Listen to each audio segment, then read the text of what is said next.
penúltima sesión del Seminario de Investigadores. Hoy presentará Juan Espíndola Mata, doctor en Ciencia Política por la Universidad de Michigan, actualmente profesor investigador del CIDE, del Centro de Investigación y Docencia Económicas. Entre sus libros, tiene dos libros publicados, uno de ellos en Cambridge University Press, Transitional Justice After German Reunification, y además ha publicado en artículos en Ethical Theory and Moral Practice, The Journal of Global Ethics, Study in Philosophy and Education, entre otras revistas. Y hoy nos va a hablar si hay que negociar en estos aspectos. Bienvenido, Juan. Muchas gracias.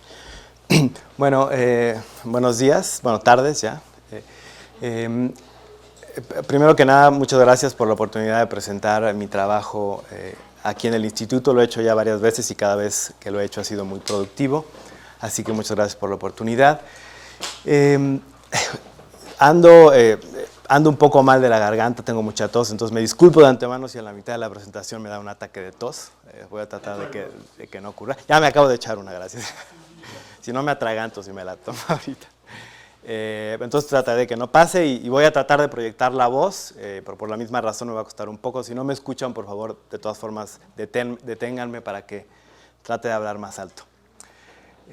Bueno, un segundo. Sí. Yo el día de hoy les voy a hablar sobre la ética en la rebaja de condenas a perpetradores que colaboran con las autoridades para tratar de esclarecer el crimen de la desaparición de personas, ya sea desaparición forzada, que es la que involucra agentes del Estado, o desaparición por particulares, que es la que usualmente involucra a miembros del crimen organizado. Yo quiero concentrarme particularmente en sociedades que están inmersas en procesos de justicia transicional. Esto quiere decir que están en medio de la violencia, pero que aspiran a salir de ella. Como podrán imaginar, lo que yo quiero presentar aquí tiene como motivación lo que está ocurriendo en este país, el contexto mexicano. Y aunque lo que yo quiero presentar tiene implicaciones para un mayor número de casos, para un universo mayor de casos, evidentemente está motivada por lo que está ocurriendo aquí. Entonces, para presentarles el argumento, quisiera hacerlo a través del caso mexicano, hablar un poco del caso mexicano.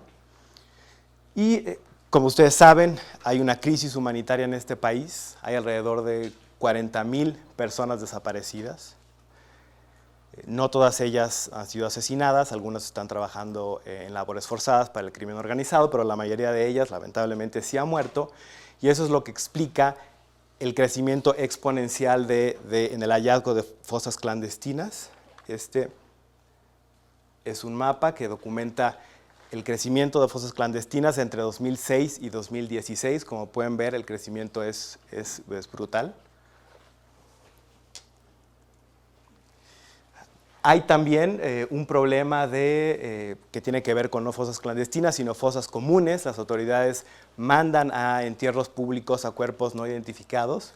No tengo citas actualizadas, pero entre 2006 y 2012 alrededor de 24,000 cuerpos no identificados fueron enviados a entierros públicos, y esto contraviniendo la ley, desde luego, porque se debe identificar un cuerpo antes de enterrarlo en una fosa pública. Y al mismo tiempo las autoridades están completamente desbordadas por incapacidad y por falta de recursos. No hay personal que tenga habilidades forenses, de ciencia forense, no hay tampoco infraestructura, no hay dinero. No necesito recordarles la anécdota macabra del tráiler que fue encontrado en un municipio en marginación, en Jalisco, con centenares de cuerpos. Y por mencionar otro ejemplo, el Registro Nacional de Personas Desaparecidas que se ha puesto en marcha es bastante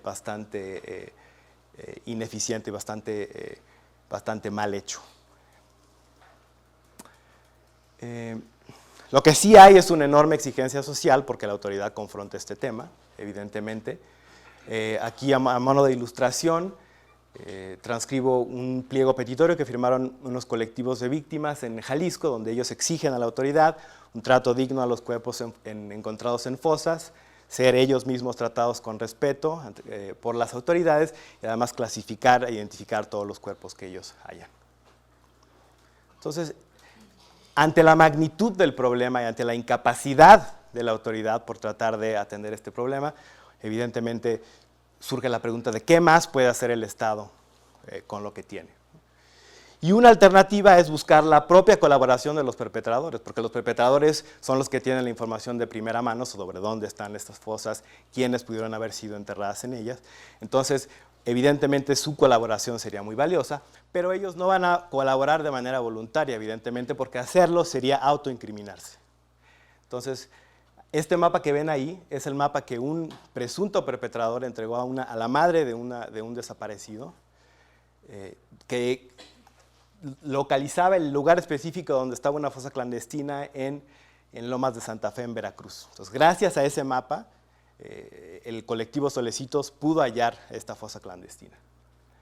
Este fue un caso excepcional porque la mayoría de los perpetradores no van a colaborar, pero entonces la pregunta es, ¿qué puede hacer el Estado para fomentar esa colaboración?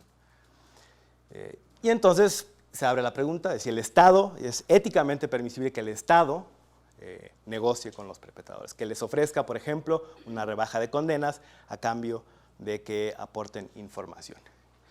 Y esta pregunta, a su vez, genera un dilema, me parece a mí, que es el que yo voy a llamar el dilema de los desaparecidos, donde el Estado puede efectivamente negociar con los perpetradores, ofrecerles una rebaja de condenas a cambio de que ofrezcan información y así las autoridades puedan conducir una investigación más exhaustiva, o el Estado puede imponer un castigo severo a los perpetradores, el castigo que se merecen, pero sin embargo, eso no va a permitirle a la autoridad llevar a cabo una investigación exhaustiva. Estos son dos cursos de acción que son mutuamente excluyentes, son exhaustivos y son malos los dos tienen costos morales. Entonces, ese es el dilema que yo quiero abordar en la presentación. Lo voy a abordar desde la perspectiva no ideal, una teoría no ideal, y desde la perspectiva de la filosofía política en particular. Insisto que la motivación de realizar este trabajo es México, pero este análisis debería tener una aplicación más amplia. Este es el índice de la presentación. En primer lugar, voy a hacer una breve reflexión metodológica sobre el tipo de teoría que abordo. En segundo lugar, voy a hacer un esbozo de los fundamentos conceptuales de la justicia transicional. En el tercer punto ya abordo propiamente el dilema de los desaparecidos. En esa sección explico que hay 3 niveles de análisis para abordar el dilema de los desaparecidos. Uno tiene que ver con los principios que están en conflicto en el dilema, los principios y los valores que esos principios protegen. En segundo lugar, hay que analizar la práctica en sí, la práctica de la rebaja de condenas, independientemente de si contribuye a honrar un principio o no, el principio que voy a defender. Y en tercer lugar, hay que hacer una reflexión sobre la institucionalización de la práctica, es decir, independientemente de si la práctica es éticamente permisible o no, hay que hacer una reflexión sobre si es moralmente permisible institucionalizar la práctica, porque no se sigue una cosa de la otra.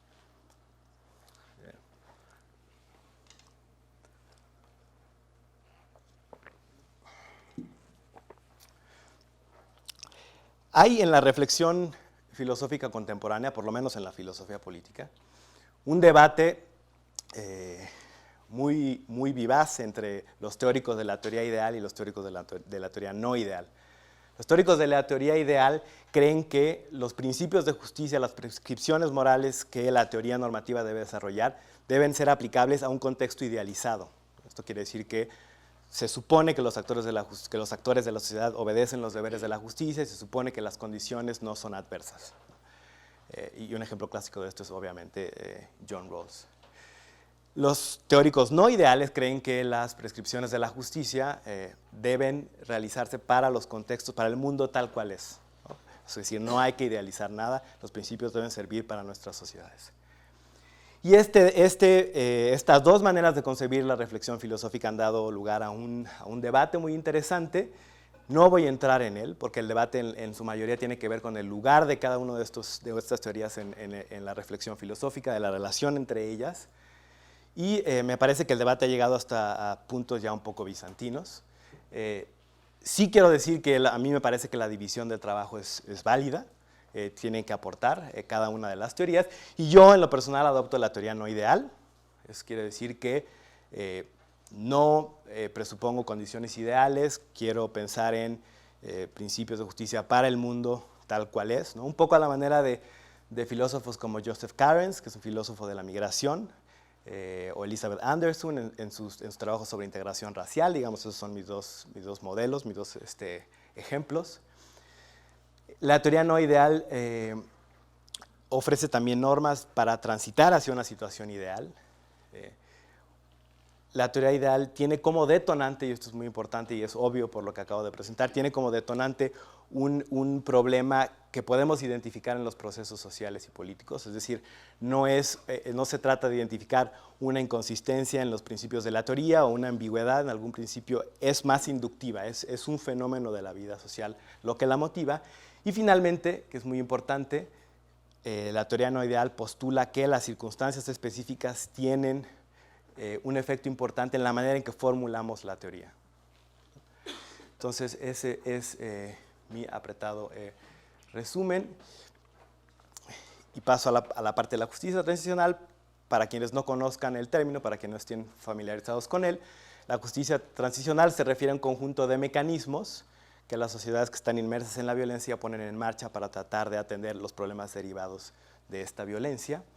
Cuando sociedades que transitan de un sistema autocrático a uno no autocrático, de una situación de guerra, de conflicto civil a la paz. Hay una serie de instituciones, comisiones de la verdad, amnistías, programas de reparaciones. Y el término de justicia transicional se acuñó a propósito de las dictaduras del Cono Sur, particularmente Argentina. Esas eran las situaciones para las cuales la justicia transicional pretendía ofrecer respuestas, pero el concepto se ha ido ensanchando. Cada vez hay más números de casos que se pueden analizar bajo los supuestos de la justicia transicional, no solamente los tránsitos de democracia hacia dictadura. Y aquí quiero hacer un pequeño bosquejo de la teoría de Colleen Murphy, porque es probablemente una de las teóricas más importantes de la justicia transicional. Es la que ha elaborado una teoría la más rigurosa, la más consistente que yo he encontrado, en un libro reciente de 2017. Y ella adopta una metodología humana, es decir, cree que los principios de justicia no se deben diseñar en abstracto, ¿no? Sino para contextos específicos. Entonces sigue la metodología humana en el sentido de identificar primero las circunstancias de la justicia, después tratar de determinar cuáles son los problemas morales que surgen de esas circunstancias de la justicia y después proponer principios de justicia que resuelvan esos problemas. Entonces ella sigue la misma metodología. Entonces lo primero que trata de hacer es identificar las circunstancias de la justicia transicional. Ella detecta 4, no las voy a comentar todas, solamente una manera de ejemplo, quizás porque es la más importante. Según ella, en las circunstancias de la justicia transicional, los delitos son políticos, colectivos y normalizados, ¿no? Son políticos porque usualmente suponen violaciones a los derechos humanos, porque el Estado suele estar implicado, porque pueden estar motivadas por ideologías políticas, aunque no necesariamente. Son colectivos porque involucran a grupos de perpetradores o a estructuras, a redes criminales que tienen como blanco grupos de víctimas a propósito de categorías étnicas, raciales o políticas, de afiliaciones de esos tipos. Y son normalizados porque la magnitud de la violencia es tal que los miembros de la sociedad, en la medida en que han sido testigos o participantes o víctimas de la violencia, son hasta cierto punto, se han vuelto hasta cierto punto insensibles a ella. Cada uno de estas condiciones que anoto aquí tiene su correlato en las circunstancias de la justicia ordinaria, digamos, ¿no? Entonces, por ejemplo, en la justicia ordinaria, los delitos no suelen ser políticos, son individuales y no están normalizados, ¿no? Entonces, digo esto para dejar claro que el punto de esto es que las circunstancias de la justicia transicional son otras que las de la justicia ordinaria. Dadas las circunstancias de la justicia transicional, dice Murphy, lo que debe buscar una sociedad que aspira a salir de la violencia es la transformación social, entendida como una transformación relacional, es decir, debe honrar dos valores morales, la reciprocidad y el respeto a la agencia de las personas. También lista una serie de medidas que hay que tomar, que hay que poner en marcha para conseguir eso. Solo quiero llamar la atención sobre las capacidades relacionales. aquí Murphy adopta el esquema de Nussbaum, el básico, ¿no? Para decir que las personas en una sociedad, para florecer, deben sentirse respetadas, deben sentir que pertenecen a la comunidad política y deben tener mecanismos para escapar de la pobreza, ¿no? Pero hago mención a esto porque la noción de respeto va a ser muy importante, como voy a mencionar en un segundo.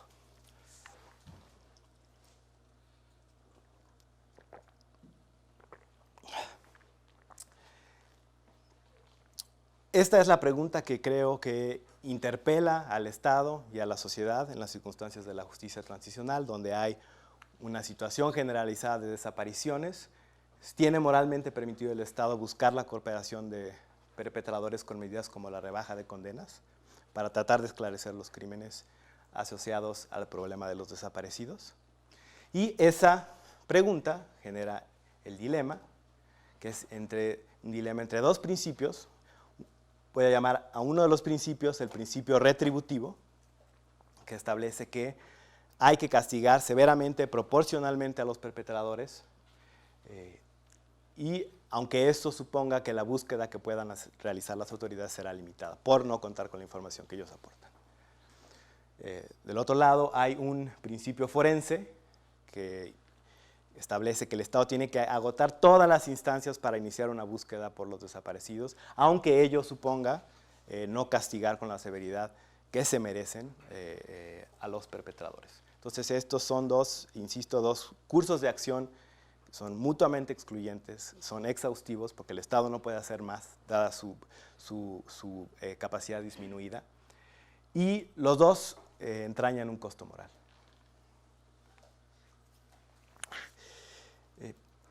A mí me parece que este dilema no ha sido propiamente identificado en la literatura de la justicia transicional, particularmente la literatura normativa, a pesar de que la literatura de justicia transicional es una situación llena de situaciones dilemáticas, ¿no?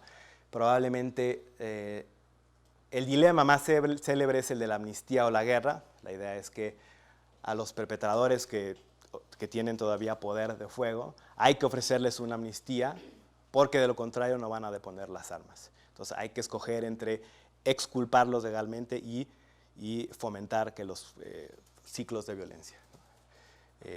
Otra famosa es la del castigo o el debido proceso. Aquí la idea es que después de una transición, para castigar a los perpetradores del viejo régimen, hay que hacer a un lado la ley, porque en muchas ocasiones los crímenes que cometieron no eran crímenes bajo la ley del viejo régimen.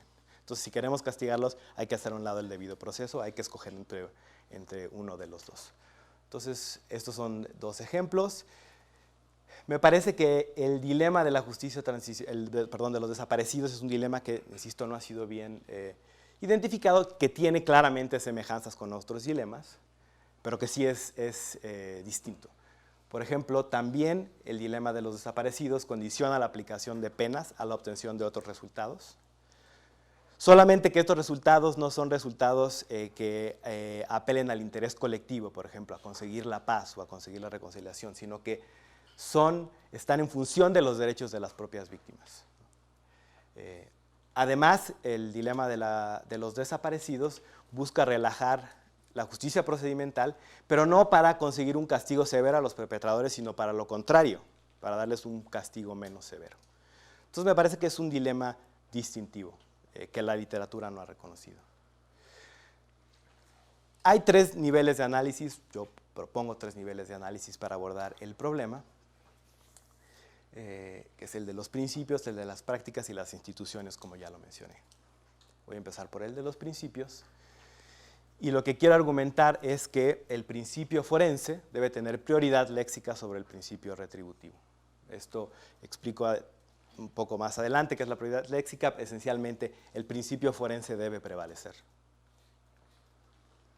Entonces, primero, ¿qué entiendo por principio retributivo? Con más detalle, entiendo al principio retributivo como el postulado que sostiene que todo castigo debe ser proporcional al crimen que lo motivó.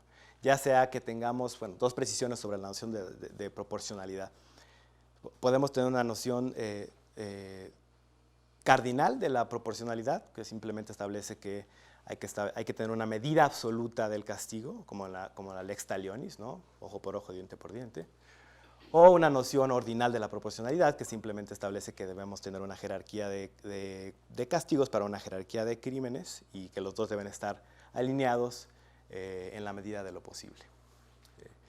Otra observación sobre la proporcionalidad: usualmente la violación a la proporcionalidad es más preocupante cuando implica castigos severos, ¿no? O sea, nos preocupa más el sobrecastigo, parece más relevante normativamente el sobrecastigo que el subcastigo, digámoslo así. Pero el subcastigo también es moralmente relevante.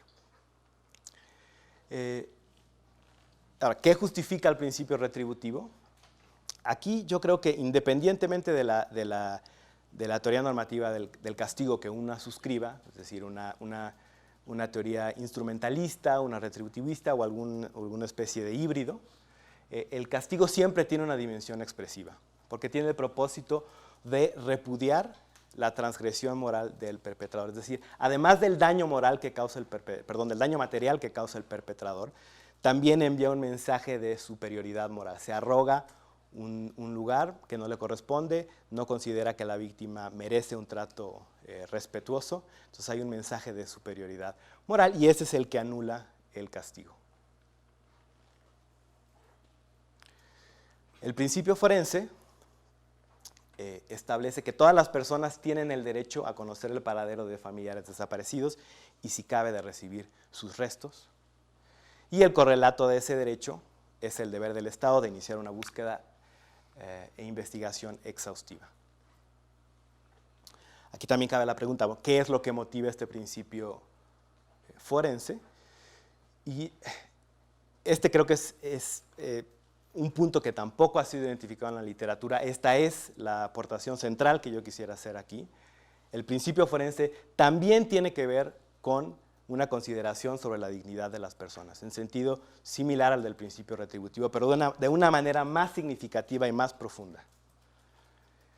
Y para mostrar esto, insisto, es la parte central, quiero hacer referencia a la teoría de la pérdida ambigua, que es una teoría psicológica desarrollada por Pauline Boss, que es una teoría psicológica que se refiere al problema de la ausencia física con presencia psicológica. Es decir, se preocupa, como el nombre lo indica, por una pérdida sin certeza. Y el problema para la teoría es que es una teoría descriptiva, obviamente, la ambigüedad congela el proceso de luto. Previene la cognición y proviene procesos de toma de decisiones, de afrontamiento de la pérdida, y en esa medida es un factor de trauma para las familias y para los desaparecidos. El psicólogo del trauma, Brandon Hamber, lo pone en términos de que se configura un espacio liminal, es decir, las familias de los desaparecidos están en un espacio entre la vida y la muerte a consecuencia de la pérdida ambigua. Aquí quise incluir esta nota que salió en El País hace algunas semanas apenas, que es la nota, me pareció muy relevante, es la nota de víctimas en Colombia, de un ataque en Colombia en el 2002. Fueron asesinados un colectivo de personas y luego fueron enterradas en una fosa común y los familiares nunca recibieron sus cuerpos. Y los recibieron hasta hace muy poco, más de 20 años después, no, más de 10 años después, casi 20. Y el representante de las víctimas expresa del evento en términos que me parecen muy significativos, habla del largo limbo del que salieron las víctimas, habla de la trascendencia del entierro, habla de la importancia para las familias de tener la certeza de dónde están sus desaparecidos y de la importancia del rito fúnebre. Entonces, es esencialmente lo que describí con la teoría.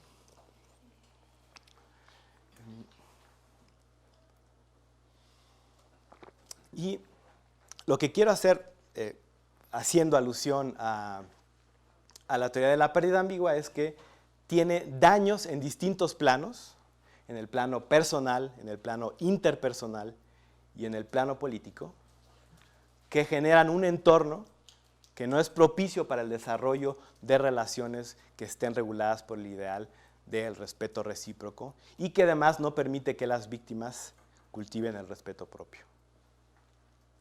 En esa medida impiden una de las transformaciones centrales de la justicia transicional, que es la transformación social, entendida como una transformación relacional. Entonces ahora paso a hacer algunas precisiones conceptuales para dejar esto más en claro. Primero voy a hacer dos precisiones conceptuales sobre la noción de respeto, y una es la muy conocida distinción de Stephen Darwell entre respeto del conocimiento y respeto evaluativo. La idea del respeto del reconocimiento es esencialmente una noción kantiana del respeto, donde se trata de reconocer el valor moral que tienen todas las personas sin virtud simplemente de su humanidad, como quiera que entendamos la humanidad, como quiera que definamos sus atributos. Y el respeto del conocimiento confiere además autoridad a las personas para exigir respeto, en el supuesto de que estamos en una comunidad moral donde todos nos debemos rendir cuentas.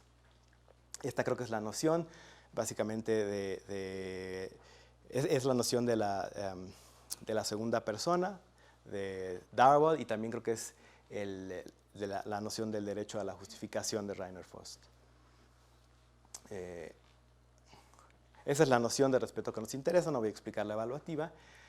Y paso ahora a describir cómo las consecuencias de la pérdida ambigua atentan contra esta idea del respeto.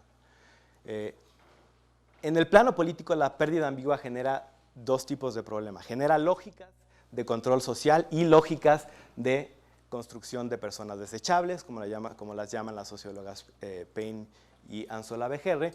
Y eso quiere decir que las personas que suelen ser el blanco de las desapariciones son personas que vienen de sectores marginalizados, que no tienen voz, porque si la tuvieran, efectivamente, probablemente el Estado haría algo más para evitar las desapariciones, y además son susceptibles de explotación por parte del crimen organizado, que las utiliza para realizar labores forzadas.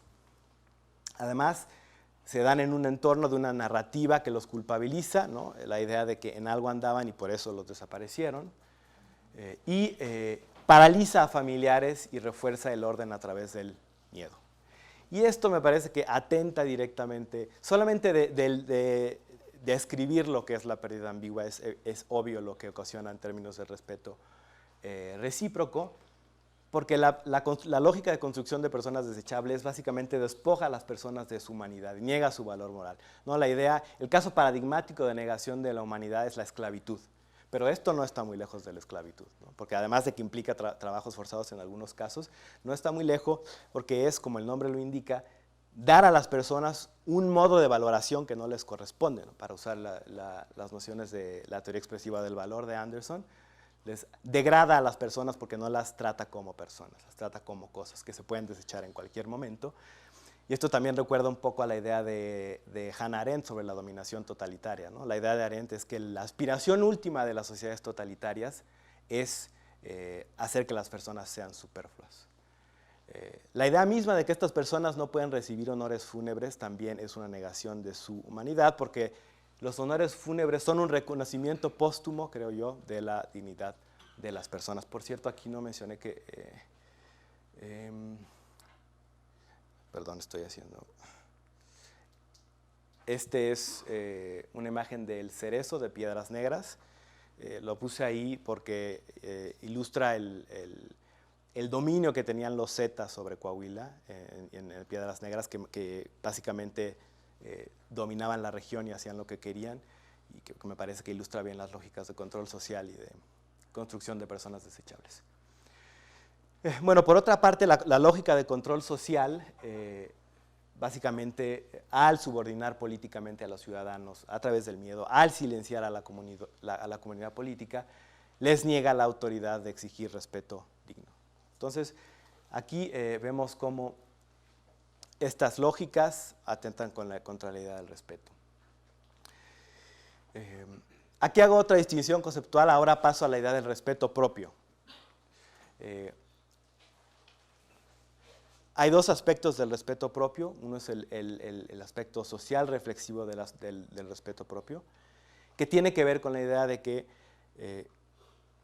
el trato que recibimos de las demás personas afecta cómo nos sentimos sobre nosotros mismos, ¿no? Es decir, hay un vínculo entre el respeto y el respeto propio.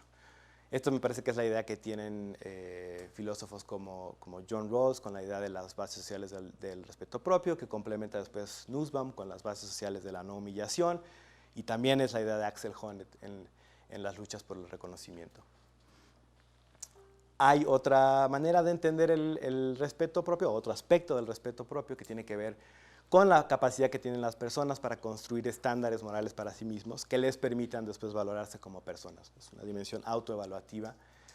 Y en estos dos planos vemos cómo la pérdida ambigua afecta la noción del respeto.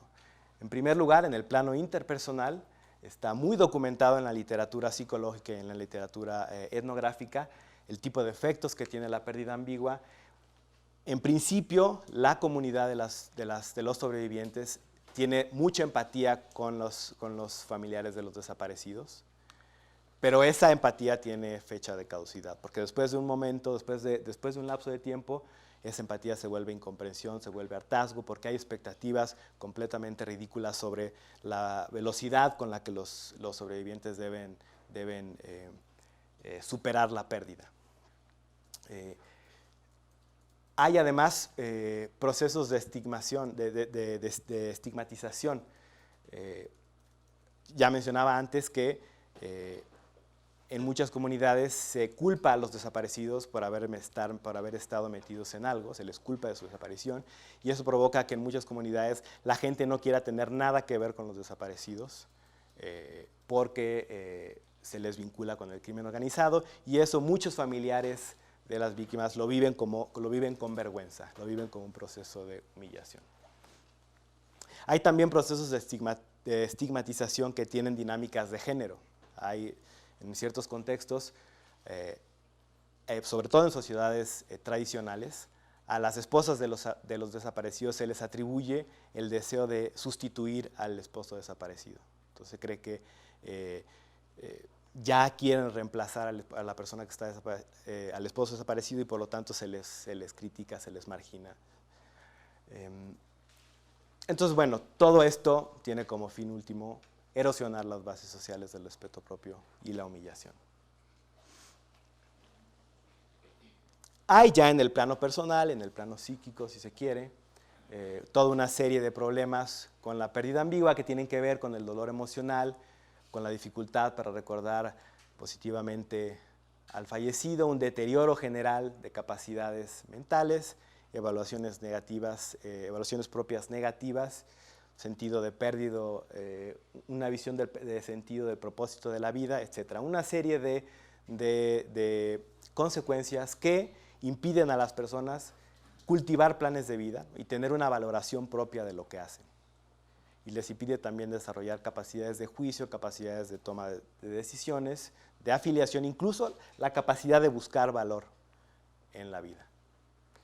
Y es por lo tanto moralmente relevante. Entonces esto es un poco para tratar de sintetizar lo que quise hacer en esta sección. Creo que todos los efectos derivados de la pérdida ambigua tienen un efecto en la constitución de un ambiente de respeto recíproco, respeto propio, por las dinámicas de construcción de personas desechables, por las lógicas de control social y también por los fenómenos de desapego comunitario, de estigmatización y de deterioro de las capacidades mentales. Todo eso me lleva a mí a inferir que el principio forense debe tener prioridad léxica sobre el principio retributivo. Esto quiere decir que las dos son aspiraciones deseables, pero debe prevalecer el principio forense. No podemos tratar de cumplir el principio retributivo si eso supone sacrificar el principio forense. Para ponerlo en un eslogan muy sencillo, las consecuencias de la pérdida ambigua son mucho más devastadoras para el respeto propio que las consecuencias de la desproporción en la pena.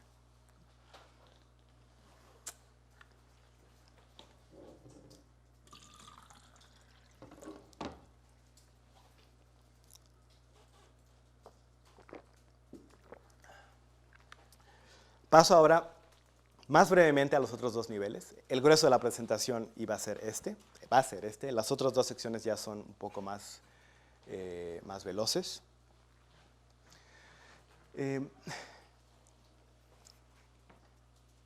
en esta sección lo que quiero hacer es tratar de determinar si, independientemente de que, como creo, el principio forense debe prevalecer, la rebaja de condenas es una práctica moralmente permisible.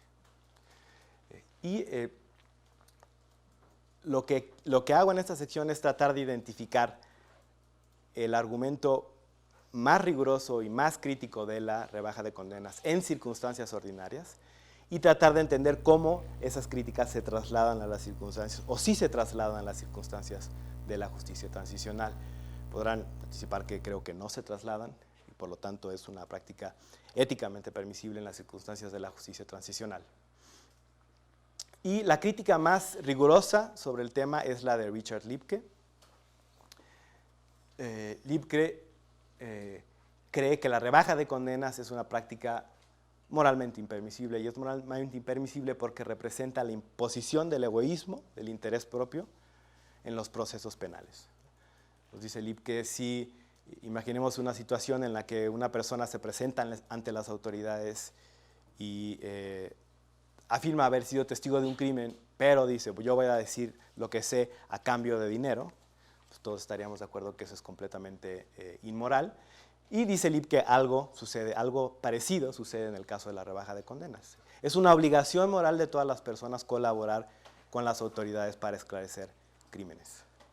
Por lo tanto, no debe estar condicionada a ningún premio, a ninguna rebaja de condenas, a nada. Y en el caso de los perpetradores, la obligación moral es aún más exigente. Es una exigencia moral redoblada, porque ellos son responsables del crimen y por lo tanto tienen deberes de reparación. Entonces, con ellos es todavía más fuerte el caso para no darles rebajas de condena. Ellos deben asumir los riesgos de la cooperación, si los hay. Y a mí me parece que estos argumentos no son trasladables a las circunstancias de la justicia transicional, o por lo menos pierden mucha de su fuerza al ser usados en este contexto. La primera razón es que en los contextos ordinarios la rebaja de condenas parece ser un atajo para tratar de resolver crímenes. Es decir, en principio las autoridades podrían esclarecer los crímenes de otra manera, desarrollando una investigación sólida, pero no lo hacen para economizar recursos, para maximizar condenas, etc. Es un atajo, pues, la rebaja de condenas, pero ese no es el caso en las circunstancias de la justicia transicional. Ahí puede ser la única vía para tratar de esclarecer crímenes. Entonces, eso hace que la apuesta cambie mucho. Por otra parte, me parece que el argumento de Liebke no atiende al problema central que busca resolver la rebaja de condenas, porque el problema es cómo dar un incentivo a los perpetradores para que aporten la información que tienen. Esta preocupación probablemente no es tan acuciante en las circunstancias ordinarias, sí lo es en las circunstancias de la justicia transicional, y por lo tanto la pregunta se mantiene: ¿qué podemos hacer para que ellos colaboren? Y aquí me parece que reaparece el dilema de los desaparecidos, ¿no? Nos preocupamos por, que ciertamente es un problema, el hecho de que los perpetradores falten a su integridad cívica, por llamarlo de alguna manera, y exijan algún tipo de premio para cumplir con su obligación moral, o nos preocupamos por satisfacer las exigencias de las víctimas. Y me parece que puesto en ese nivel de concreción, también la respuesta es obvia. Tenemos que preocuparnos por las reivindicaciones de las víctimas, un poco también por las razones que ya ofrecí. Y por otra parte, el argumento de la obligación moral más exigente para los perpetradores me parece que tampoco viaja bien a los contextos de la justicia transicional, porque estos entornos son entornos altamente criminógenos. Y esto quiere decir que parte de la responsabilidad de los crímenes, o que la atribución de responsabilidad por los crímenes, no cae enteramente en los perpetradores. El ejemplo más claro de esto es el de las víctimas complejas. Estas víctimas complejas son personas que son víctimas y perpetradores a la vez. De hecho, suelen ser perpetradores porque antes fueron víctimas. Y me parece entonces que es muy simplista el argumento ¿no? Según el cual, como son responsables, tienen obligaciones morales más exigentes. Puede tener, insisto, puede tener cierta validez aún en contextos de justicia transicional, pero sí pierde validez el argumento, pierde fuerza por tratarse de circunstancias criminógenas.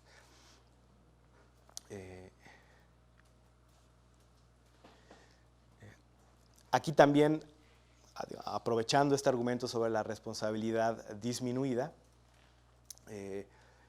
aquí también se puede hacer un argumento secundario en apoyo de la rebaja de condenas, que es un argumento que tiene que ver con, también con la responsabilidad moral, decía, pero sí es cierto que los perpetradores en contextos, en las circunstancias de la justicia transicional, tienen responsabilidad moral disminuida, entonces también podrían ser merecedores de una responsabilidad legal atenuada. Esto sí creemos que la responsabilidad legal tiene que tratar de rastrear en la medida de lo posible la responsabilidad moral. Entonces, se puede hacer un argumento por la rebaja de condenas, por la mitigación de penas, pero no para satisfacer los deberes que tenemos con las víctimas, sino desde la perspectiva de los perpetradores, ¿no? En virtud de su responsabilidad disminuida. Aquí no quiero entrar mucho en el tema, pero se ha discutido mucho este argumento de la responsabilidad disminuida por autores como, bueno, empezando por Hannah Arendt, con la idea de la banalidad del mal, pero otros autores después, como Gerlinde Pauwels-Studer y David Meleman, han tocado el tema de lo que ellos llaman la distorsión de la normatividad, que es que aunque tengamos principios morales intactos en su articulación social, esos principios se desvirtúan. Y también hay otra serie de autores como Allen Buchanan, con la epistemología social moral, que argumentan que la existencia de un ambiente tóxico donde circulan creencias factuales y morales falsas puede aportar elementos para la disminución de la responsabilidad moral, que no es lo mismo que no es eximir a los perpetradores, insisto, de la responsabilidad moral, es simplemente atenuar su responsabilidad.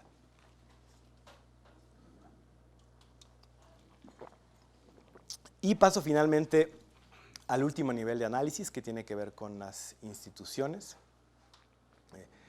Aquí parto del supuesto de que la permisibilidad moral de una práctica esporádica, que de la permisibilidad moral de una práctica no se sigue que deba ser institucionalizada. Aquí el ejemplo más claro para ilustrar este punto es el de la tortura.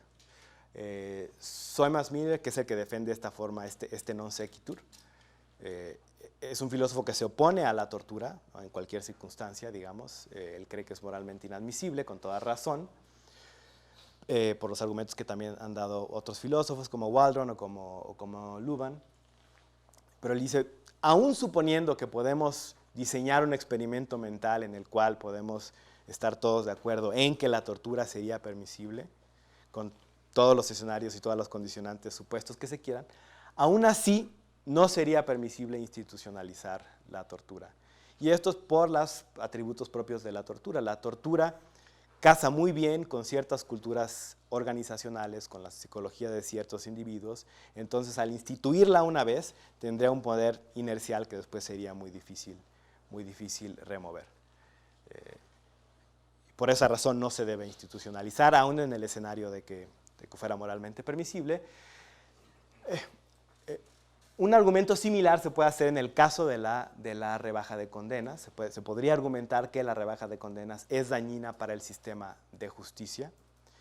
Y de hecho un argumento así se ha hecho para el caso de los informantes, que es un problema similar.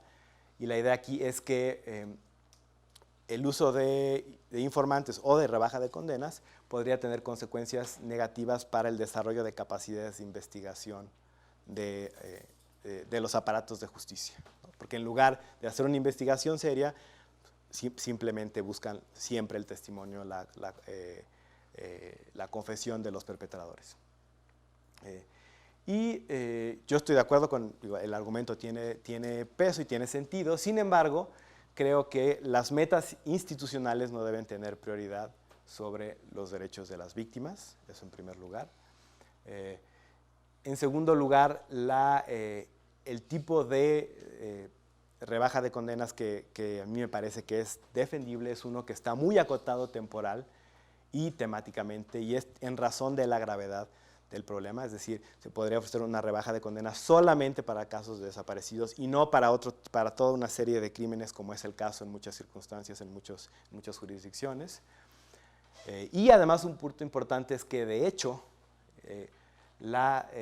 el uso de rebaja de condenas puede contribuir a desterrar prácticas que son aún más objetables que la rebaja de condenas, como es la propia tortura ilegal, porque muchos aparatos de justicia usan la tortura para extraer confesiones. Entonces, si hay un mecanismo para extraer confesiones de otra manera, puede ser deseable. Bueno, yo con eso concluyo. Voy a hacer una breve recapitulación. En el trabajo identifiqué un dilema que ha sido poco reconocido en la literatura de la justicia transicional. Hay dilemas vecinos, pero no este dilema. Creo que tiene una especificidad que suele ser mencionada en literatura empírica, pero que no ha sido estudiada desde la perspectiva de la ética. También enfaticé que las diferencias contextuales tienen una implicación en cómo formulamos la teoría. Aporté elementos para solucionar ese dilema, argumentando que el principio forense debe tener prioridad léxica sobre el principio retributivo. También argumenté que esta solución que es la solución correcta, normativamente hablando, es compaginable con prácticas e instituciones que tenemos. Y además, bueno, señalé la relevancia para el caso mexicano. Aquí, como digo después en la agenda de investigación, creo que, empezando por el número 4, creo que hay que aclarar una agenda pendiente que tengo es aclarar a mayor detalle cuál es la relevancia de este tipo de argumentación para el caso mexicano, además de aludir a la obvia relevancia general. También me queda por determinar si la rebaja de condenas debe considerarse como una práctica permisible o de hecho obligatoria, porque a lo mejor el Estado debe usar la rebaja de condenas en estos casos, no solamente, digamos, en el espacio deóntico, no solamente permisible, sino de hecho obligatorio. También queda pendiente analizar otros tipos de negociación del Estado con los criminales, porque en fenómenos de violencia extraordinaria y atroz, como la que vivimos en México, por ejemplo, pueden generarse otros tipos de conflictos donde también el Estado deba contemplar la posibilidad de entablar algún tipo de negociación con el crimen organizado para tratar de resolver un problema. Y queda también como pendiente matizar o modificar aún más el argumento en función de circunstancias específicas aún más concretas de las que mencioné aquí. Y bueno, eso sería todo. Muchas gracias por su atención.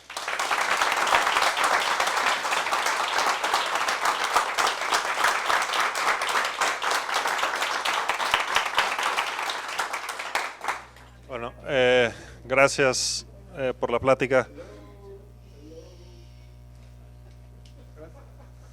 Entonces, tengo la impresión de que hay un dilema general y que el dilema de los desaparecidos es una instancia y también los otros dilemas que consideraste.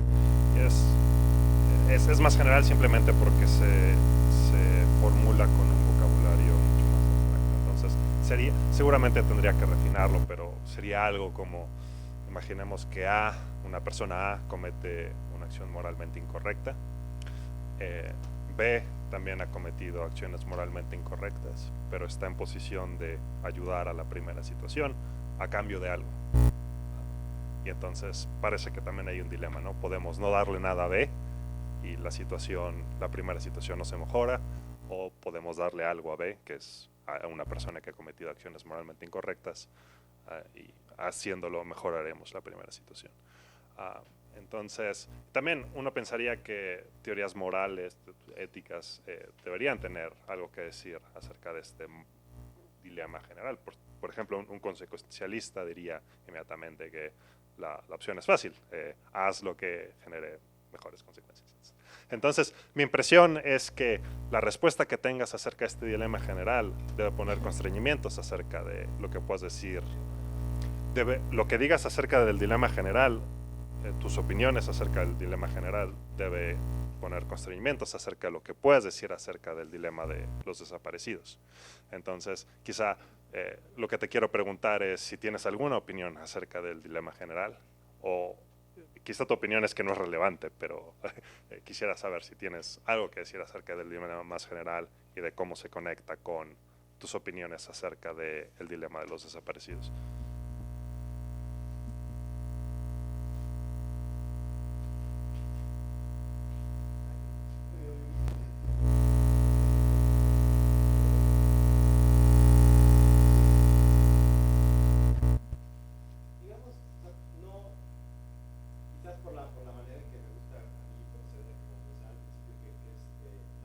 El asunto. Yo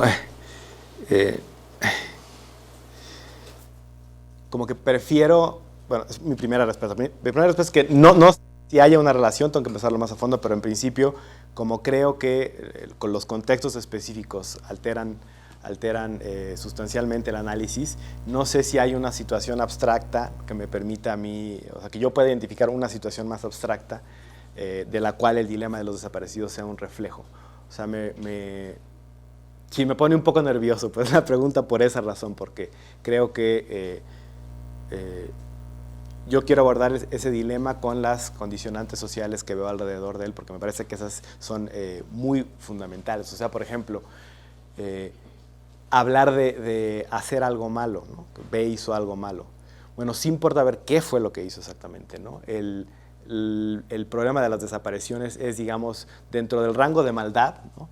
Es de lo peor que puede sufrir una persona.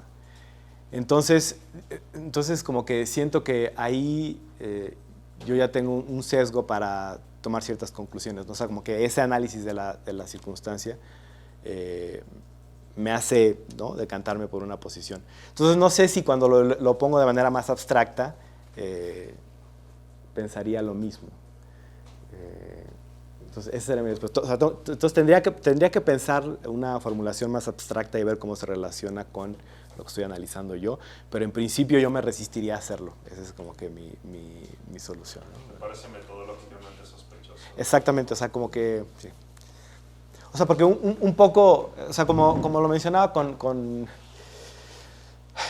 los otros dilemas, o sea, por ejemplo, uno de los dilemas que no mencioné es el dilema de la amnistía, amnistía o falta de reconciliación, que es un dilema muy modelado por la experiencia sudafricana, donde la idea que promovía, bueno, con una teoría muy dudosa sobre la reconciliación, sobre la moralidad de la reconciliación, pero hay gente como este obispo, Desmond Tutu, decía, no, es que los perpetradores tienen que confesar sus crímenes porque de lo contrario no se va a reconciliar la sociedad, ¿no?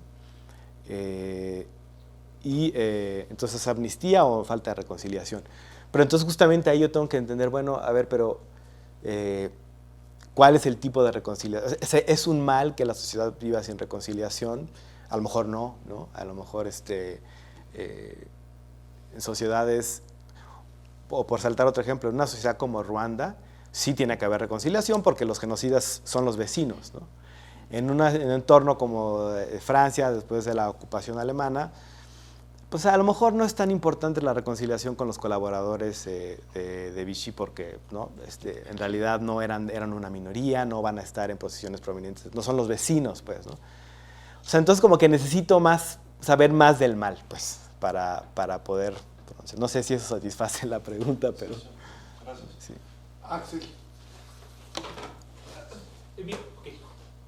Mi pregunta, bueno, primero felicidades, me gustó mucho la plática, pero mi preocupación es sobre la dialéctica de tus argumentos, porque cuando tú nos hablas acerca de todas estas consecuencias pues del que sigan desaparecidos nuestros familiares, nuestras personas queridas, no me queda claro que todas esas consecuencias negativas son efectivamente el tipo de cosas que se resuelven o siquiera se reducen con encontrarlos, ¿no? Por ejemplo, la victimización social de las víctimas no me parece que desaparezca porque los encuentren, ¿no? O sea, creo que es lo mismo que... creo que se tiene desafortunadamente esta mala costumbre de pensar que andaban por malos pasos, igual si los encuentran a que si siguen desaparecidos, ¿no? Entonces como que a mí sí me gustaría que me hubieras mostrado no solamente que el que no los encuentren tiene estas consecuencias negativas, sino el que los encuentren sí tiene consecuencias positivas, ¿no? Que es lo que necesitaría tu argumento.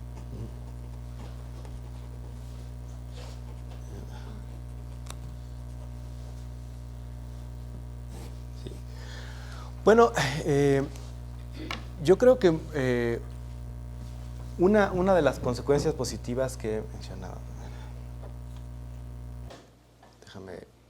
ya me salí. Es que te quiero poner una lámina.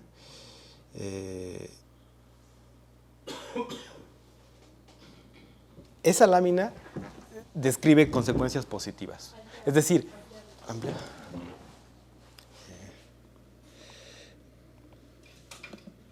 Esa lámina describe consecuencias positivas. Es decir, claro, hace falta, o sea, es un muy buen punto porque efectivamente en la presentación no puse suficiente énfasis en eso. Entonces, o sea, de hecho, o sea, ahora que lo mencionas, creo que sí tendría que hacerlo más explícito y tendría que ir al principio. Pero esta lámina muestra un poco esta satisfacción que mencionaba de tranquilidad, ¿no? que tranquiliza conocer el paradero. O sea, para empezar, tranquiliza saber si efectivamente está muerta la persona o no, porque de no tenerse certeza, entonces hay este proceso de ambigüedad que describía.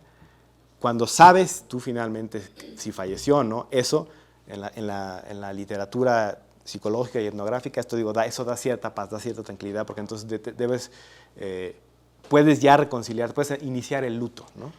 Entonces, aquí un poco el luto que viene además, no solo con la certeza psicológica, sino la práctica de ritos, ¿no? Etcétera. Todas las religiones que por lo menos con las que estoy familiarizado, o sea, el cristianismo, el judaísmo, por lo menos con las dos que conozco, todas tienen ritos, ¿no? Y que exigen la presencia, la confirmación de que la persona está muerta.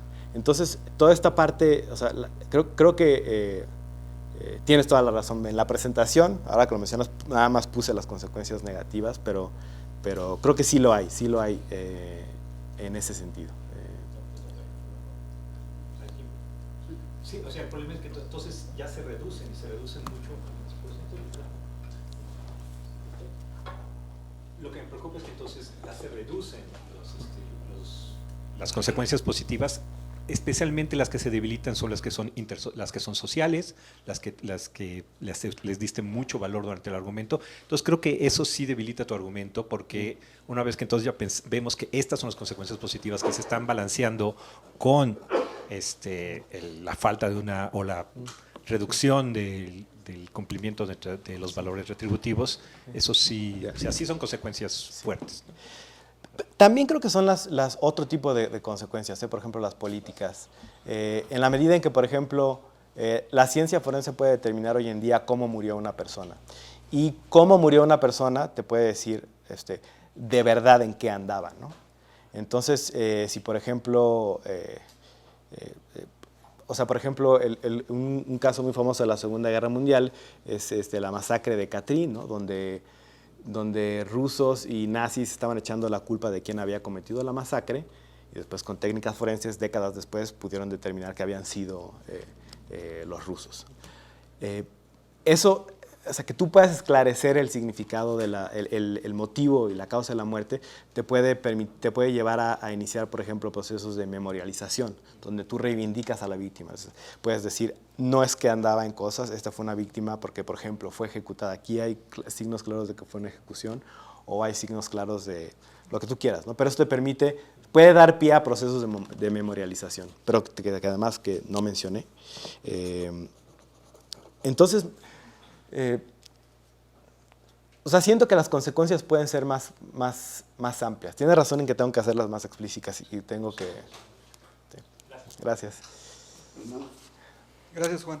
Mi primera pregunta sería, enmarcarse el problema de los desaparecidos en México dentro la teoría o el marco conceptual de la justicia transicional, pero me gustaría si puedes explicar con un poco más de detalle por qué el caso de México sería un caso de justicia transicional. Digo, también ahora, bueno, Javier Sicilia también lo menciona explícitamente y no me queda claro porque en los casos paradigmáticos parece que es un cambio de transición de régimen, como tú lo mencionaste, donde eran regímenes autoritarios a regímenes democráticos, o el caso de Sudáfrica. Entonces parece que, o el caso de Colombia, parece que tienen, por un lado, involucran muchas veces cambios de régimen político y no parece que en el caso de México, bueno, sería que, digamos, ese es el punto, digamos, los narcos no es que quieran tomar el poder o algo así. Entonces me cuesta integrarlo con esos otros ejemplos. Y además en el caso de Colombia, por ejemplo, en esos tribunales especiales de paz hay toda una serie de elementos, por ejemplo, estas mesas públicas donde se cuentan lo que sucedió, y en el caso que tú propones sería mucho más limitado, o sea, sería nada más que esta gente quizá en la privacidad de un cubículo de la PGR o como se llame ahora, den información, ¿no? Entonces no me queda claro, puedo explicar más por qué sería un caso de justicia transicional. Y luego el segundo punto es cuando presentaste ya el argumento, bueno, la conclusión de por qué tenía prioridad el principio forense, dijiste, ahora te entendí mal, pero dijiste algo así como, las víctimas por supuesto que preferirían saber dónde están sus familiares a que se castigara con toda la severidad a los perpetradores. No sé si fuese como lo pusiste, pero entonces si esa es la manera de ponerlo me surgió la duda porque parece que son dos perspectivas distintas. Una es la perspectiva de las víctimas, pero la perspectiva del principio retributivo es la perspectiva, digamos, del Estado. Estos castigos pues se castigan de oficio y es un crimen contra la sociedad o el Estado, digamos, no sé cuál es la manera correcta de ponerlo. Entonces puedes pensar, bueno, de la perspectiva estatal podrían decir, independientemente de lo que las víctimas prefirieran, el Estado requiere que se castigue con toda la severidad de la ley y ya veremos cómo desarrollamos las capacidades institucionales para encontrar a los desaparecidos. Pero como son dos niveles diferentes, entonces solo explicar, bueno, quisiera saber más por qué piensas tú que están en el mismo nivel y por qué las consecuencias que explicaste para las víctimas prevalecen o sobreseen el principio retributivo desde la perspectiva del Estado.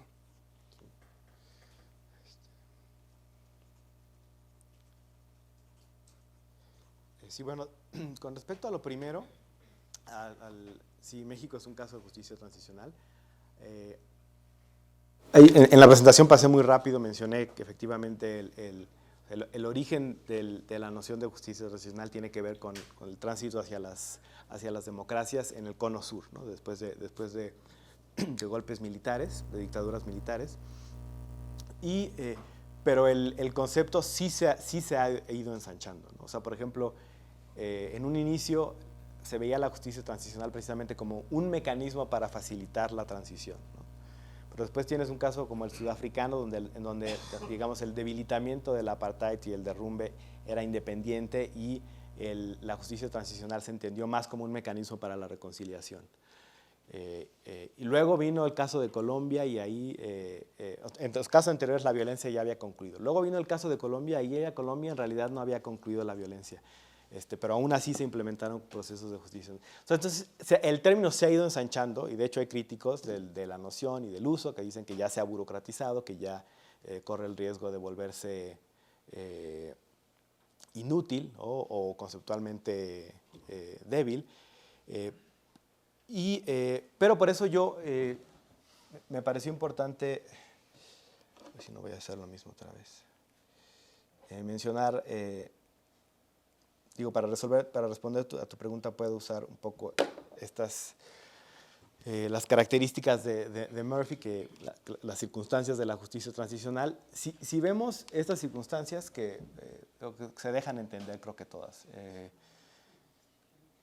Hay lugares en México donde a mí me parece que, probablemente no México como nación, pero hay lugares en México donde todas esas circunstancias se dan, ¿no? Si no todas, por lo menos muchas de ellas. Es decir, hay violencia colectiva, ¿no? Hay redes de macrocriminalidad, hay incertidumbre existencial en el sentido de que no se sabe cuándo va a acabar el ciclo de violencia, si va a acabar en algún momento, si va a ser una transición hacia algún otro lugar. Hay incertidumbre con respecto a la autoridad, porque si bien esta es una democracia, hay enclaves autoritarios, por ejemplo, en el Poder Judicial, ¿no? Hay instituciones que fomentan la desigualdad. O sea, hay, digamos, como... En este país creo que hay circunstancias que están claramente, hay lugares que están claramente bajo el supuesto de Colin Murphy. Entonces, sí me parece importante, o sea, una de las contribuciones que ella hace es precisamente decir, que no nos dejemos engañar por el nombre, ¿no? Una circunstancia de justicia transicional no es una donde vemos claramente el tránsito hacia una situación mejor, sino, no, es una en la cual aspiramos al tránsito y es una situación sobre todo marcada por la violencia extraordinaria, atroz, ¿no? Entonces, por eso yo creo que México es un caso, además de que hay actores sociales relevantes que están exigiendo la puesta en marcha de mecanismos de justicia transicional, a veces sin entender bien lo que están pidiendo, pero aún así sí los hay, ¿no? Y hay quienes sí lo entienden y hay quienes los quieren. Entonces, o sea, otra manera de contestarte es que un poco también la justicia transicional tiene que ver con querer implementarla, ¿no? Entonces, eso por un lado. Por el otro, tienes toda la razón con entender el problema como uno de perspectiva, ¿no? donde el principio forense parecería estar sobre todo considerando la perspectiva de la víctima y en cambio el principio retributivo parecería ser un asunto de Estado, digamos, ¿no? Yo lo que diría aquí es que sí tengo un supuesto de que en estas circunstancias de violencia masiva sí debería haber una prerrogativa de la víctima, ¿no? Una preferencia por las víctimas, o sea, independientemente de los procesos institucionales que tú quieras reforzar o de del Estado de Derecho que tú quieras construir, hay ciertas cosas, digamos, la satisfacción de las reivindicaciones morales de las víctimas deben tener superioridad y bueno, eso por un lado. Y luego por el otro, cuando yo hablé del principio retributivo, también me enfoqué en el principio retributivo desde la perspectiva de la víctima. O sea, la víctima también tiene un deseo, o sea, aquí esto también, déjame poner esta, es que me va a ayudar a contestarla.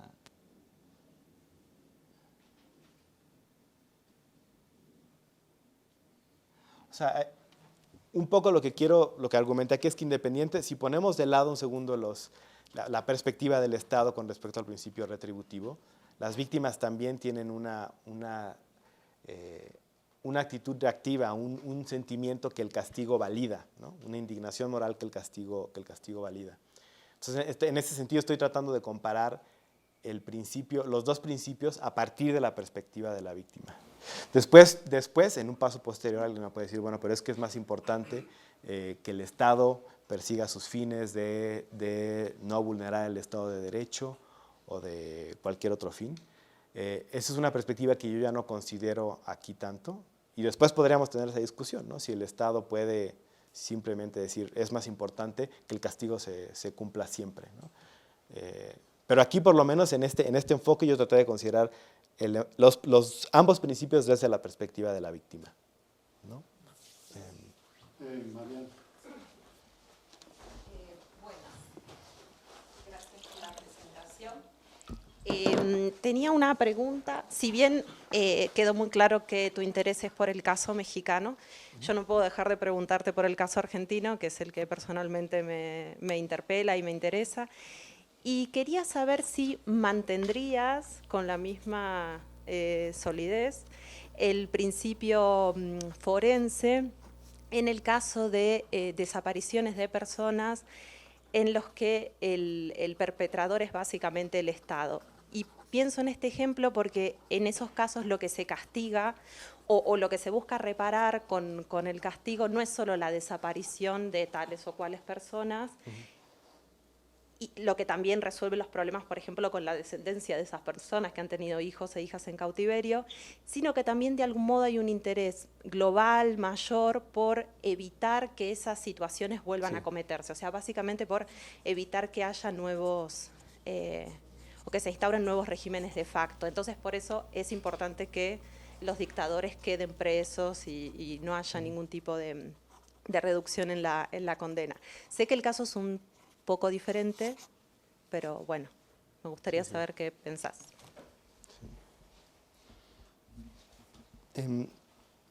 Sí, no, esa es una muy buena pregunta porque efectivamente yo implícitamente en lo que defiendo tengo en mente a perpetradores de bajo rango, porque son al final de cuentas los que hacen el trabajo sucio, ¿no? Entonces ellos son los que probablemente con mayor certeza conocen la localización de fosas o los que saben a qué personas tuvieron como blanco. Entonces implícitamente estoy hablando de ellos.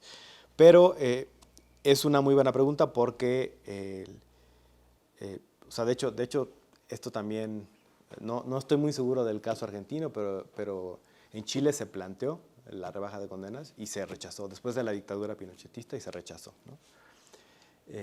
O sea, rebaja de condenas para estos propósitos de desaparición. Y, digamos, sí es interesante porque o sea, cuando los perpetradores son agentes del Estado, entonces ahí sí que están cometiendo una doble violación moral, por así decirlo, ¿no? Además de que están desapareciendo personas, están incumpliendo con su rol como representantes del Estado, pero yo aún así, si la pregunta es seguro que si un miembro del Estado confiesa y en esa medida se localizan los restos de desaparecidos, yo te diría que, o sea, mi intuición es que sí, y el argumento de la no repetición o de evitar la repetición futura, que es un argumento además que siempre se presenta en estos casos, pero es que, ¿no?, si trabajas condenas, entonces no estás garantizando la no repetición. Yo me pienso, bueno, pero debe haber otras maneras de garantizar la no repetición. O sea, ¿qué es lo significativo de una rebaja de condenas que impide la no repetición, ¿no? Creería el argumento en casos de amnistías, ¿no?, totalmente exculpatorias. Ahí podría hacerse el argumento de la impunidad, pero en el caso de rebaja de condenas veo el argumento desde la no repetición menos fuerte. No sé si me explico. No sé si eso responde. Sebas.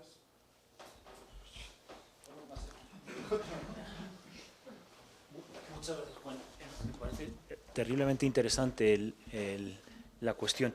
Mi pregunta tiene más que ver con las cuestiones argumentativas o filosóficas del caso que presentas, porque no acabo muy bien de entender la dialéctica. Es decir, los dos principales puntos donde tú argumentas por una posición, no me quedan claros los argumentos y las razones. Por ejemplo, nos presentas un dilema entre una posición retributiva y una posición forense, y das razones para pensar que la razón forense es importante.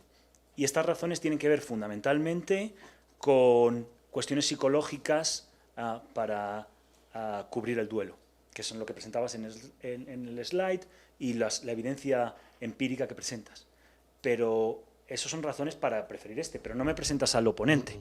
Es decir, ¿qué razones hay para preferir al retributivo? Es decir, el hecho de que haya razones a favor de la posición B no hace que B sea mejor que A. Porque, por ejemplo, seguramente cuando quieras decir, bueno, pues vamos a torturar a la gente, te gustaría decir que no.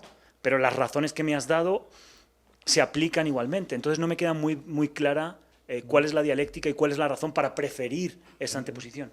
Y lo mismo me ocurre en el caso del Lipke. Tú dices, mira, este es el mejor caso posible en los casos normales y por lo tanto no se aplica a los casos transicionales.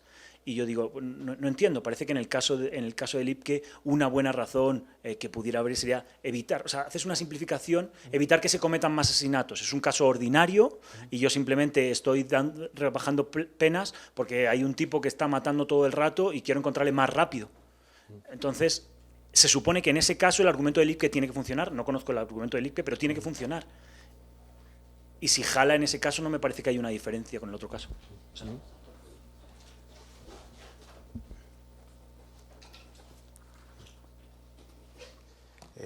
sí, sobre el primer punto, tienes razón que me concentro sobre todo en el principio forense, que es un comentario que también me acaba de hacer Fabiola. Y ahí pasé muy rápido un poco con el propósito de que fluyera la presentación, pero tenía considerada una lámina, de hecho. A ver, de hecho la tengo aquí. Perdón que esté todo el tiempo...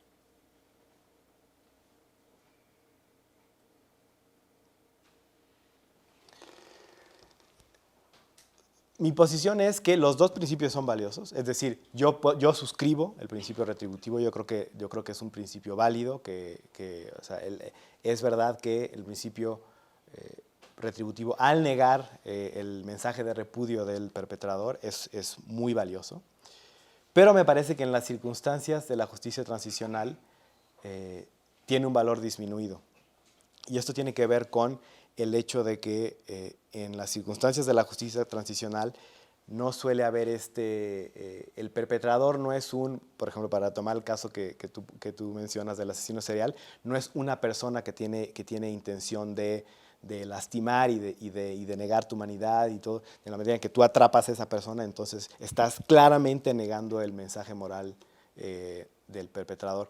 Los crímenes en las circunstancias de la justicia transicional, al ser colectivos, al involucrar instituciones, al involucrar redes criminales, dispersan la responsabilidad en muchos agentes, en muchas personas. De manera que cuando tú castigas a un perpetrador, porque usualmente en estas circunstancias nunca conseguirás aprender a todos los perpetradores, a todos los responsables, entonces en realidad no estás enviando un mensaje muy débil de repudio, porque si bien encarcelaste a la persona, todas las instituciones que permitieron ese crimen siguen intactas. Entonces digamos que sigue habiendo un mensaje por parte de la autoridad, pero es un mensaje disminuido. Es un mensaje digno, tendría que ser el desmantelamiento de redes criminales, el enjuiciamiento de centenares de personas, por ponerte un ejemplo sencillo. Entonces, parte del argumento que yo quiero hacer es que tiene este poder disminuido el principio retributivo en las circunstancias de la justicia transicional. Por otra parte, yo traté de buscar literatura, y esto es probablemente una asignatura pendiente que puedo hacer una búsqueda aún más exhaustiva, pero una búsqueda preliminar sobre los efectos psicológicos de la frustración de las víctimas al ver impunes a los perpetradores, no se aproxima ni de cerca a los daños que mencioné. O sea, yo también no habría podido tener una lámina diciendo, bueno, la falta de la frustración de las víctimas al ver la impunidad de los perpetradores también causa malestares psicológicos, también descoloca a las víctimas, pero nada que llegue al nivel de la pérdida ambigua. Y además no produce otros efectos como los de la estigmatización, como el de estas lógicas a las que hice referencia, pero tomo el punto, tienes razón, tengo que ser más claro en el principio retributivo, primero en no dejar esta lámina fuera de las presentaciones, y segundo, creo que la evidencia sí muestra que el daño dignatario es muchísimo más profundo con el caso del principio retributivo. Me faltó una pregunta. Y la Lipke, que simplifica un poco a Lipke, o sea, ahí mi respuesta sería, bueno, ok, en el caso, o sea, yo lo que traté de hacer es tratar de argumentar que en las circunstancias ordinarias, digamos, en la operación ordinaria del sistema de justicia, me parece que la rebaja de condenas tiene un uso como el que describí. Puede haber ocasiones dentro de las circunstancias ordinarias donde efectivamente, pues, ahí sí tendría que, en el caso de un asesino serial, o sea, ahí concedo el punto, que en ocasiones sí podría también justificarse, pero no en las ordinarias, no en las más frecuentes, me parece. Es una respuesta muy simple, pero ahí sí. Sí, mi pregunta original era esa, pero tengo otros comentarios. Yo creo que sí valdría mucho la pena que en desarrollos de este tema sí investigaras esto de disminución de penas cuando los perpetradores son agentes del Estado, sí. Porque muchos son de bajo rango, así como tú dijiste, policías estatales, policías municipales, miembros del ejército, o sea, en el caso de los estudiantes de la Normal de Ayotzinapa, imagínate que algún miembro del ejército supiera, supongamos que a algunos de ellos los pusieron los cuerpos en algún lugar y se planteara la pregunta, no va a suceder, además el ejército es una corporación, como sea, ¿no? Pero es un tema en México también, o sea, no es cierto que los perpetradores sean siempre personas de bajo rango de la sociedad civil. Muchas veces son, bueno, sociedad civil quiero decir que no sean servidores públicos o que no sean agentes del Estado, muchas veces son agentes del Estado y no necesariamente de alto rango, ¿no? Entonces me parece que es muy pertinente para México. Y otra pregunta que yo tenía es, tú mencionaste el caso del colectivo Solecito, que fue gracias a que les dieron el mapa, alguien que sabía dónde estaba el campo donde estaban los cuerpos. Si en México se ha discutido, si se le ha preguntado a las víctimas, si ellos estarían de acuerdo con la rebaja de las penas. No sé si en México ha habido alguna discusión, no se ha ventilado en los periódicos que yo sepa, pero sí ha habido una discusión de eso, me parece. Y si tú piensas que sería importante, yo creo que sí, ya que estás adoptando el punto de vista de las víctimas, lo estás privilegiando mucho, contar con el consentimiento, y ahí puede ser un relajo, digo, porque algunos podrán estar a favor, otros podrán estar en contra. Podrá ser muy difícil, digamos, llegar a una conclusión, pero supongo, no sé, te pregunto, ¿qué piensas tú de eso? Supongo que habría que preguntarles a las víctimas también, ¿no? Y una cosa ya conceptual es que yo creo que vale la pena mantener separado, cuando hables de responsabilidad, yo de eso no sé mucho, pero por lo menos sí sé que hay que distinguir entre la responsabilidad moral y la legal, ¿no? Porque en algún momento, cuando estabas hablando del ambiente criminógeno, dijiste que la responsabilidad se ve disminuida, ¿no? También, yo creo que también tienes que desarrollar un poco más qué entiendes por un ambiente criminógeno, porque muchos de los argumentos tuyos descansan en eso, de que en los ambientes criminógenos se distorsiona la normatividad, ¿no? O sea, sí lo dijiste, sí lo explicaste, lo entiendo, pero me parece que es algo en lo que valdría mucho la pena profundizar. Y tú, cuando estabas hablando de eso, dijiste que se disminuye la responsabilidad, pero dijiste tanto la moral como la legal, y eso a mí me sorprendió muchísimo, porque yo puedo entender que la moral podría ser que la responsabilidad moral esté distorsionada, digamos, disminuida en algún sentido, pero no entendería yo por qué la legal, o a lo mejor no fue eso lo que quisiste decir, pero bueno, es una duda que me surgió.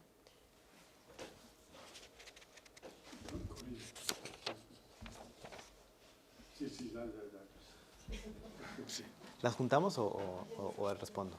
No he respondido. Sí. Pero no sé si que las... 10 minutos.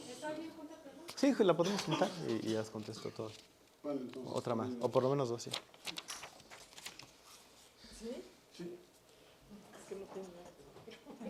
No tiene nada que ver. Tiene que ver más con lo que preguntó Fernando, ¿no? Ponte el micrófono para la... Yo creo que hay una confusión entre lo normativo y lo descriptivo. En la medida, en la mirada que tienes de la justicia transicional. Y eso te lleva a confundir el diagnóstico sobre lo ocurrido en otros países con criterios normativos que constituyen el supuesto del paradigma de la justicia transicional, pretendiendo que la experiencia de Sudáfrica o del Cono Sur, o etcétera, ¿no? Tú Sudáfrica como que lo tienes en una bolsa distinta, es universalizable más allá del contexto histórico y político. Y eso me lleva, por ejemplo, Colombia. Colombia tienen un lío, ¿no? No saben si la ley de justicia y paz permite hablar de justicia transicional. Están transitando ¿de qué? De un conflicto a otro conflicto, ¿no? Y en México yo creo que esa confusión entre lo normativo y lo descriptivo te lleva, no sé si estás extrapolando la condición dictatorial del Cono Sur, de Argentina, de Chile, etcétera, a condiciones de violencia generalizada, que es en México, ¿no? Y no sé si eres demasiado optimista al pensar que va de salida, ¿no? Es decir, que con la justicia, con los principios de la justicia transicional se van a castigar a los que tienen que castigarse y los otros van a quedar más satisfechos, ¿no? Al igual que las dictaduras habían quedado atrás, no han quedado atrás. Digo, demos la mirada a Bolivia, por ejemplo, quién sabe si ese pasado horrible del Cono Sur ya quedó atrás, ¿no? Juntamos todavía otra pregunta. Sí, sí, si quieres, sí, sí. Porque veo inquieto, Ambrosio. Bueno, es que la levanté desde el principio, nomás, no, me tuvo que decir hoy que levantaba la mano. Bueno, a mí me pareció muy relevante y muy clara, pero creo que puede haber mejores argumentos. La primera es una cuestión terminológica y sobre todo tomando en cuenta la historia del concepto justicia retributiva. Me parece que el mismo término mete confusión. Si nosotros vamos a Aristóteles y vemos el justicia, coincide con tu concepto de justicia forense en alguna medida. Entonces creo que habría que hacer una revisión terminológica y no tomar la traducción tal cual se toma. Me explico, porque la justicia retributiva en términos de Aristóteles, que la distingue de la distributiva, es reponer el daño. Y justamente coincide con el otro concepto. Entonces hay una cuestión terminológica ahí en la historia, al menos si lo comparamos con Aristóteles, que me parece que habría que esclarecer. Yo no digo que esté mal, pero vale la pena una reflexión. Segundo, yo estoy de acuerdo que la pregunta es esto, que en el fondo no es un conflicto entre una visión deontológica y una consecuencialista. Me parece muy válido, ¿no? Y creo que el argumento de que se trata de un conflicto colectivo, político, social, es un argumento, es decir, en estos casos, se justifica más una visión consecuencialista que en otros. Entonces creo que la discusión más amplia puede contribuir a tu punto de vista, donde las consecuencias sociales son graves. Es más importante un argumento consecuencialista que uno deontológico, obedecer las leyes y aplicarlas por igual. Entonces, me parece que también ahí podrías remar. Y también, retomando un poco el comentario de Axel, que no estoy de acuerdo con su comentario, pero sí me lleva a reflexionar lo siguiente. Creo que habría que introducir una perspectiva gradualista. Es decir, se justificaría más una disminución de penas para encontrar a desaparecidos vivos que... Es decir, el beneficio es mucho mayor. El daño es peor, pero el beneficio es mucho mayor, ¿no? Rescatar a un... Entonces, quizás una perspectiva gradualista y no simplemente sí o no. Y finalmente estoy totalmente de acuerdo con Fabiola que es fundamental el retomar el punto de vista de la víctima directamente. Pero creo que esto no lleva a ningún conflicto. Puede ser casuístico, caso por caso. El tomar... El punto de vista de la víctima en cada juicio, ¿cuál es? ¿No? Y algunas preferirán una cosa, algunas preferirán otra, pero me parece importantísimo y además el punto de vista de la víctima me parece el argumento más importante para justificar o no la disminución. Hay una pregunta creo que vinculada con lo que acaba de... ¿No? ¿Está vinculada con eso? Muy breve nada más, Juan. Perdón. Sí. Pero me interesa el tema. Una pregunta muy concreta. Para ti, por ejemplo, el caso italiano de los megaprocesos contra las mafias, etcétera, ¿son casos de justicia transicional o no?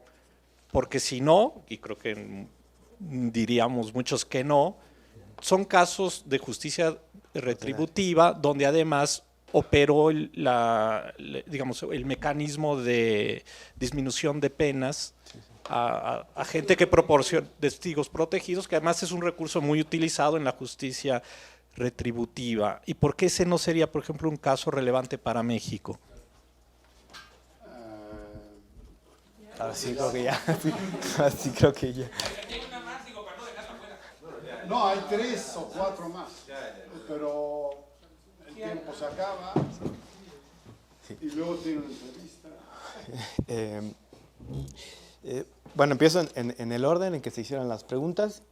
Y yo creo que sí, este punto de los perpetradores, de la identidad del perpetrador, sí es uno que tengo muy presente, pero que efectivamente aquí no desarrollé.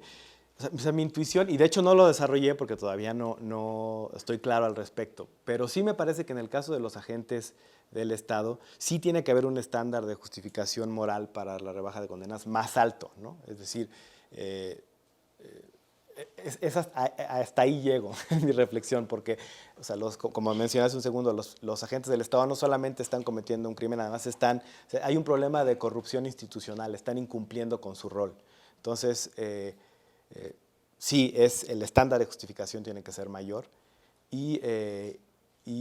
pero aún no estoy claro. O sea, siento que siento la presión del argumento moral por las víctimas que sigue pesando, pero ese es definitivamente un punto que tengo que elaborar y desarrollar con más detalle. La perspectiva de las víctimas es fundamental. Bueno, para empezar por el caso mexicano, sí hay voces en México que están exigiendo este tipo de medidas. O sea, por ejemplo, uno de los candidatos que no llegó a la Comisión Nacional de Derechos Humanos, que mejor ni hablemos de ese tema, ¿no? William Chamberlain, él sí tiene una propuesta. Digamos que él no es que sea el portavoz de las víctimas, pero él ha escrito un par de cosas defendiendo los beneficios por colaboración, como les llaman aquí. Entonces, yo creo que sí hay eco en las víctimas por ese tipo de medidas en México.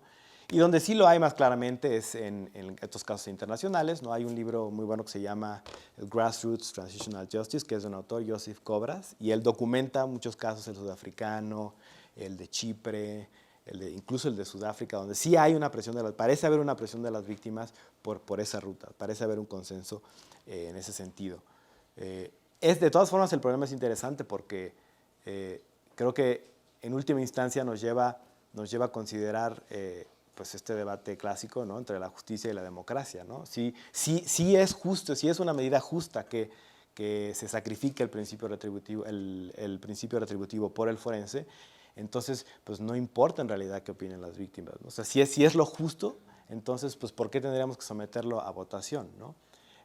Pero eso también es otro tema en el que estoy un poco enredado porque, o sea, en última instancia, por un lado tenemos la visión muy importante en la justicia transicional, que es la prerrogativa de la víctima. La víctima tiene el derecho a establecer las condiciones que puedan llevar a reconciliación, al perdón, etc. Pero por el otro lado, insisto, está esta fuerza de lo que yo creo que es justo. Entonces es un debate muy interesante y ahí tengo mucho que pensar. Entonces agradezco la sugerencia porque sí es algo que estaba ahí está en el tintero, pues, ¿no? Después, el punto de la responsabilidad moral y legal. Ahí yo sé que este es un debate muy viejo y hay mucha controversia, ¿no? Digamos que hay autores que creen que la responsabilidad moral debe tratar la legal, perdón, debe tratar de aspirar a colocarse, situarse, alinearse con la responsabilidad legal, pero moralidad y legalidad tienen funciones distintas, ¿no? La moralidad, por ejemplo, se puede dar la oportunidad de ser más casuística, ¿no? De ver los casos más a fondo. En cambio, la ley pues, es un instrumento, digamos, más burdo, que establece reglas. O sea, sé que no se pueden alinear, entonces estaba hablando más pues, de una aspiración, ¿no? Sí es cierto que en estos contextos de justicia extraordinaria hay argumentos por la responsabilidad disminuida, pues la ley podría seguir podría tratar de aspirar a alinearse, ¿no? Aunque sé que esto es una fuente de debate, no se deben alinear porque tienen funciones distintas, ¿no? Entonces, bueno, esa es una respuesta muy rápida, pero...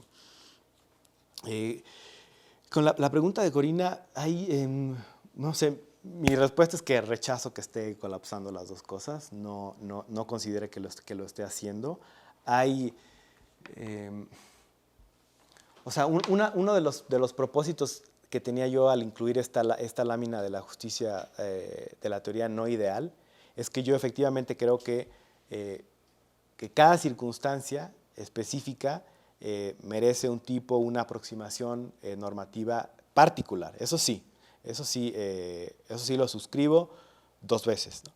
Pero no creo que eso equivalga a colapsar la distinción. O sea, de hecho, yo lo que estoy tratando de argumentar es que, de hecho, o sea, el caso de las dictaduras argentina, uruguaya, etcétera, entonces, es un caso de justicia transicional, pero no se debe abordar de la misma manera en que se aborda, por ejemplo, el caso colombiano, que creo que te referías a la Jurisdicción Especial de Paz, ¿no?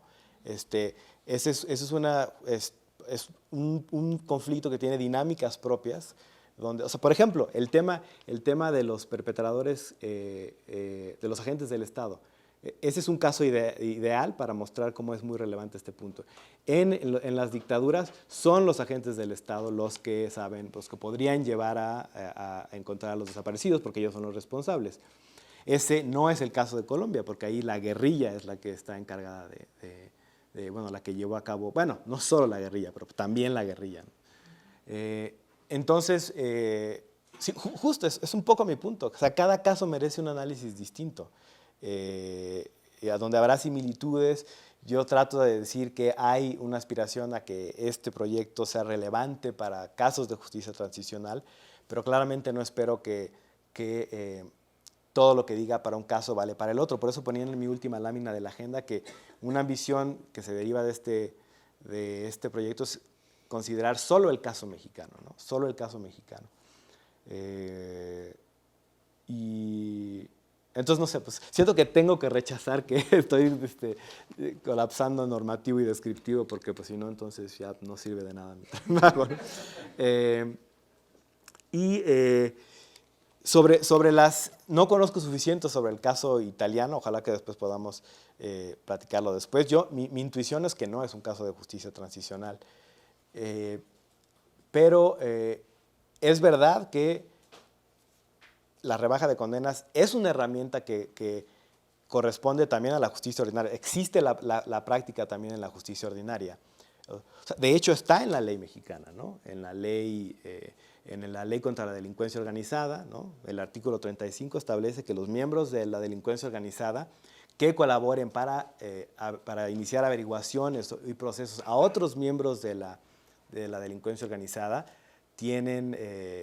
podrán recibir beneficios penales, ¿no? Es la noción de ayuda eficaz. Y entonces yo creo que debe ser a eso a lo que te refieres, ¿no? Como hay, y son rebajas además de 2/3 partes de la condena, o no, dependiendo en qué fase estés, si en la averiguación previa o ya en proceso o ya en sentencia, varía. Entonces, o sea, creo que todo eso, que ojalá que después podamos, yo sé que tú sabes mucho, ojalá que podamos después discutir esto con más detalle, estas herramientas también se pueden usar de manera, digamos, más amplia, más generosa, en contextos de justicia transicional. Entonces, por ejemplo, yo creo que esto es lo que hace la Jurisdicción Especial de Paz en Colombia. O sea, la Jurisdicción Especial de Paz da beneficios muy similares a estos a perpetradores. Y entonces, o sea, es un uso de una herramienta ordinaria, pero, ¿no?, digamos, condicionada, ¿no?, para el contexto relevante. Entonces yo diría que el caso italiano no es un caso de justicia transicional, pero eso no quiere decir, diría yo, que no se puedan usar esas herramientas para casos de justicia transicional. No sé si... Muy bien, una disculpa a las personas que ya no pudieron preguntar. Las preguntas que ya no contestó. Las preguntas que ya no contestó. No, déjame, perdón, puedo responderlas rápidamente. Me las salté, no sé por qué. No, solamente es que sí, tenía una reacción que estoy muy de acuerdo con la pregunta semántica, la pregunta de definiciones. O sea, es cierto que, o sea, yo aquí estoy usando la noción de retributiva justamente un poco en el contexto aristotélico, ¿no? Aristóteles dice una cosa es la distributiva y otra cosa es la correctiva o rectificatoria también, como él la llama. Y efectivamente, digamos que quise trazar hice alusión a ese principio simplemente para distinguirlo, este tipo de justicia, de la justicia distributiva. Incluso yo creo que